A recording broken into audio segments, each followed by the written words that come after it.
With Week 13 now wrapped up and in the books, the Lions survived a trip down to New Orleans and came out the other side 9-3 in solid position in the NFC playoffs and an opportunity to clinch the NFC North this weekend in Chicago at Soldier Field. We need a little bit of help from our opponents in the NFC North, but hey, if everything goes well, we could be looking at an easy transition into the playoff push, guys.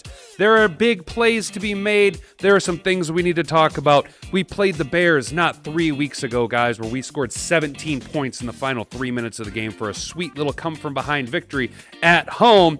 Things could go our way, but the Bears are sneaky good at times, and Justin Fields is not to be slept on. We'll discuss that game very briefly because there's not a lot to cover, you guys. We just talked about him. I do want to discuss, though, there's some injury news coming out of Allen Park, some additions to the roster, and a key player off of the defense going to be missing up to 4 weeks now, being placed on IR. We'll discuss that as well as what it means moving forward for the Detroit Lions. I don't like doing scripted videos, so we're here to shoot from the hip like it's the Old West. I'm here to say the quiet part out loud. This is the Hat and Beard Show. Okay, let's go.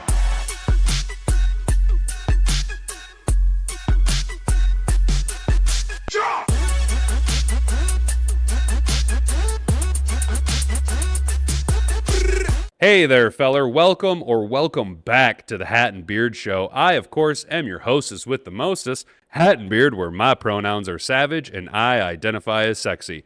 Around these here parts, guys, all we do is talk about the Detroit Lions because I'm a 35-year-old man that has nothing better to do with his evenings than to stand in his cold garage and bring you mediocrely hard-hitting content about the Detroit Lions. If you're new here, it's going to be a little discombobulated. We're still trying to figure things out. Sometimes the audio is great. Sometimes the audio is not so great. But, you know, it's a work in progress, so I appreciate you guys sticking around with me. Things are always changing, ever evolving here, so we're trying to figure it out as we move along. We just surpassed 400 subscribers, so that's pretty freaking cool, y'all. I genuinely appreciate the support. Now, let's talk about the Chicago Bears. All right, guys, look, we just played the Bears, 2-3 weeks ago, and we got a big Week 14 matchup coming on our hands, but we're going to get through this pretty quick and pretty dirty. Just the way your mom likes. What this game's going to come down to is one thing and one thing only. Can we contain Justin Fields? Not only his mobility aspects of the game, because our front seven is a little banged up, and we failed to contain him the majority of the game, week 9 or 10, whenever we played them a few weeks back. Now, we have to contain him in the pocket, but also, most importantly, our secondary, which has just been grossly exposed ever since the Baltimore game, needs to be able to hold up in man coverage deep because DJ Moore has slowly emerged as the top talent in Chicago. I mean, we knew he was going to be the top talent, but he started to really show some synergy with Justin Fields.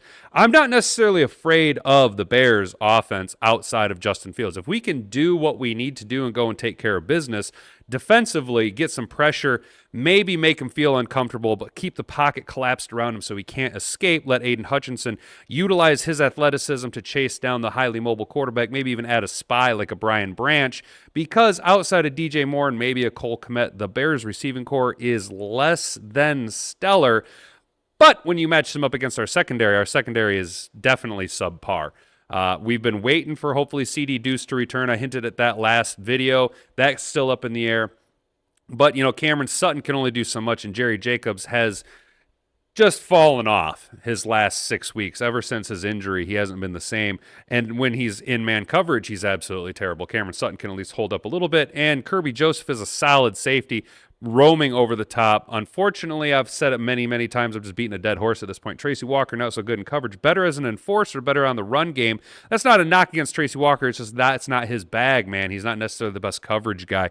You can't really rely on that. Again, Brian Branch will have his hands full if we decide to put him in coverage, or if we decide to basically negate Justin Fields and utilize him as a spy that takes a one-on-one matchup out from the defensive scheme and leaves you kind of handicapped. However, with Justin Fields being the quarterback that he is it really a handicap? Comment down below what you guys think. Is it a handicap to put a one-man spy on Justin Fields, knowing his athleticism, that he is faster than Lamar Jackson, just doesn't have the decision-making skills or the arm talent? Offensively, what am I looking for? I'm tired of saying this the past couple weeks, guys, but we really need to polish it up.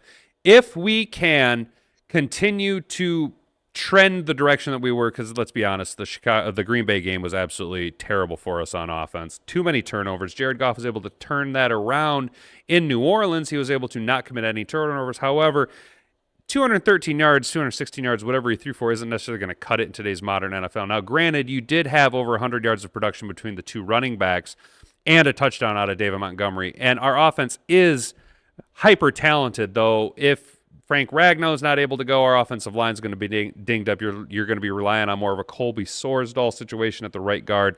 We do know that he has not played the best this year, although better than I think to be expected out of a fifth-round talent coming out of a very small school like William & Mary. I think he's played decent enough in the situations that he's been played in. Again, I wouldn't want him being my season-long starter right now, but if his progression can continue or even step it up just a little bit under the tutelage of Hank Fraley, the Lions stand to have a solid rotationary player at offensive line with Colby Sorsdahl.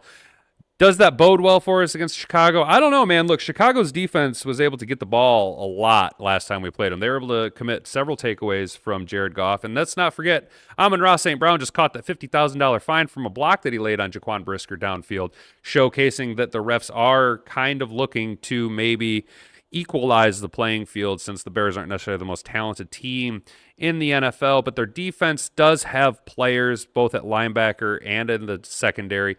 Can we overcome the mental game that we had the mental game that we'll be going into from the performance that we had last week or 2-3 weeks ago against the Bears? I'd like to say yes. I'd like to say that Dan Campbell's really going to rev these guys up, because we're getting set to make a huge playoff push. And I've said it before, I don't necessarily know if our team is really built for a long playoff push. Under the right tutelage, you can really, and Dan Campbell, I think, is the guy to do it, can get the most out of these players. Since we're talking about playoffs, we do need to discuss the fact that the Lions have a little bit of an outside shot to secure the division this week alone. Now, a lot of things have to happen. The Packers have to lose, and the Vikings have to lose, which, the way the Packers are playing, I'm not so sure that's going to happen. The Packers have really turned it on the past few weeks, especially with that big win against Kansas City.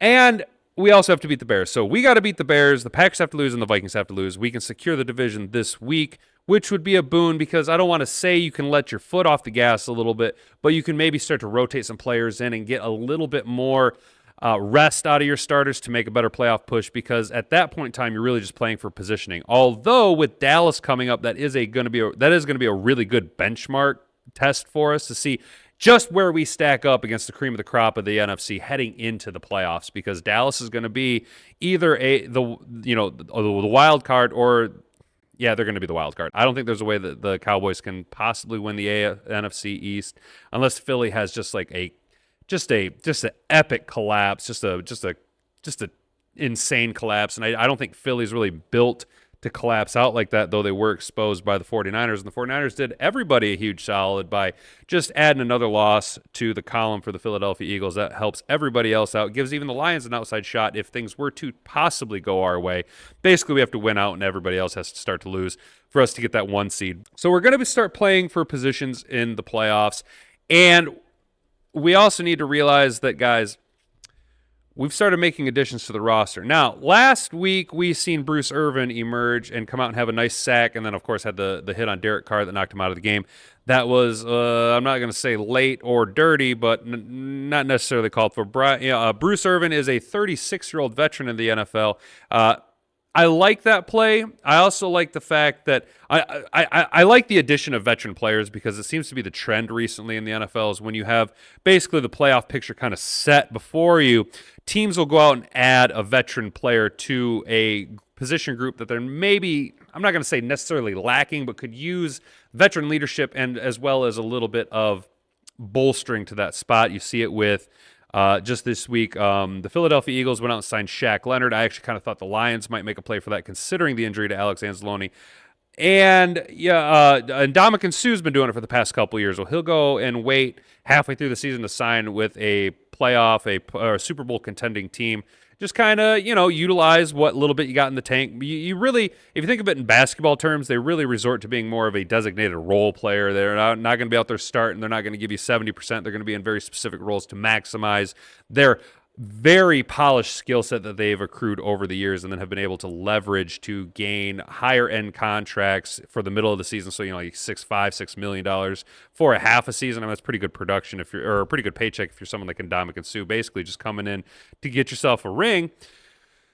But when the Lions do that, it's just different for us. It's just really different for us to see because I like it. Don't misunderstand me. I love the play. It's just weird for us. So we brought in Bruce Irvin, which has been an addition to our very weak pass rush because, again, I've been saying it for weeks. Aiden Hutchinson needs someone else to help him out there, and we just haven't been getting it out of Charles Harris. Yeah, Romeo Okwara flashed at times.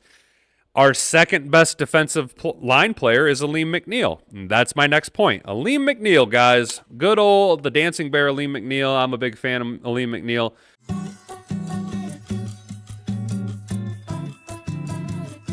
Yeah, he's headed to the IR, guys. All right, so last week you seen him leave the game with a knee injury. He came back, tried to tough it out, but then he ended up exiting the game with a knee injury, and our interior defensive line has been lackluster, okay? Alim McNeil has been good, but who else? Benito Jones has played well. Quinn Mbohana has played solid since coming over. But where's Isaiah Buggs? What's going on with Isaiah Buggs? If you know what's going on with Isaiah Buggs, please comment down below. Also, where's Broderick Martin, our third-round pick that we gave up 2 fifth-round picks to move up for and get? I don't like the fact that he's only played. Do you realize that Broderick Martin has only played 11 snaps this season? And he's been on the roster since draft day. Bruce Irvin, who was signed in the middle of October, already has surpassed him in 1 game. So, Broderick Martin, where you been, bud? And Levi Onwuzurike, unfortunately, as much as I hate to really run the guy down, he just hasn't been productive. I mean, yeah, the back injuries were a huge setback for 2 seasons, and I'm not trying to knock the guy. Again, I'm just saying the production's not been there, so we're clearly lacking at the interior defensive line position. So what do the Lions do? They go out and they sign a veteran player that's been around for a long, long time to come in and help them make a huge push in the playoffs, right? Really solidify that interior defensive line and bring a veteran leadership.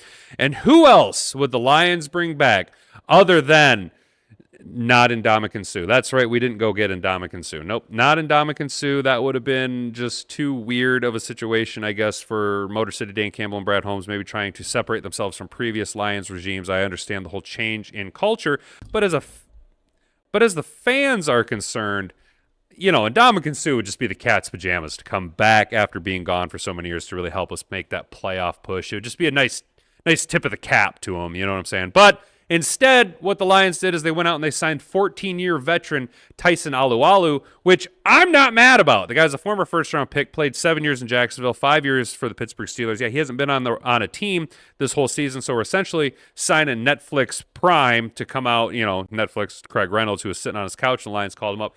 Basically, Tyson Alualu hasn't been playing, and who knows what kind of shape he's in. We brought him and signed him to the practice squad to really play him up into shape and help bolster our interior defensive line.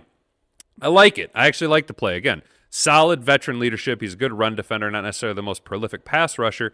And although that is what we're looking to get, that's not what we're going to need him to come in and do just the, 4 weeks that technically he could be serviceable. Obviously, if he comes in and starts right away, then he's going to be in the starting rotation, but I'm pretty sure you're going to see Benito Jones and Quinton Bohanna play the majority of the interior defensive line snaps, as well as you'll probably see John Kaminsky rotate in and play along the interior defensive line. Or maybe, Brad Holmes and Motor City Dan Campbell come and tell Broderick Martin, listen, dude. Jack Campbell put on his big boy shitting pants. Jameer Gibbs has put on his big boy shitting pants. Colby Sorsdahl has put on his depends. Time to shit or get off the pot there, Hoss. All right, so just buckle up, Buttercup, and time to be a man. So the Tyson Alualu signing is a good bolstering. I actually like the veteran play there. Again, it follows the modern trends of bringing in veteran leadership to help bolster your roster when you're making a playoff push. I think the Lions can make a good push in the playoffs. Do I think we're built to go to the Super Bowl? Not when you look at the other teams in the NFC that we'd have to get through. It'd be a tough matchup. I don't say it can't happen, but it'd be a tough matchup going to Philly, going to, I was going to say Candlestick, but wherever the 49ers play now, I don't even think it's in San Francisco. I think they moved across the bay. Am I right about that? So, what'd you guys think? Is there anything I forgot to mention? Anything you want to know? Comment down below. Anything you'd like me to investigate, comment, or report on for you later in the, next week's video. I didn't like doing the script last night. So, If you enjoyed this comment, let me know, because this was all from the hip. I'm trying to do it from memory. That's why it's kind of rambling. Retention probably won't be nearly the same. I don't think the thumbnail that I made went over so great. So let me know what you guys think. Again, we're ever changing, we're ever growing here. So that's going to do it for me, I guess. Guys, try and have yourself a good weekend. You know, it's the holidays. Don't be a dick to someone. Just, you know, try and be a little bit better than normal, because it is the holidays, man. Anyway, yeah, so that's going to do it for me. Don't do anything I wouldn't do. Stay out of trouble. Keep your stick on the ice. If she doesn't find you handsome, at least she'll find you handy. I've been Hat and Beard, you, my attentive audience. Frig off.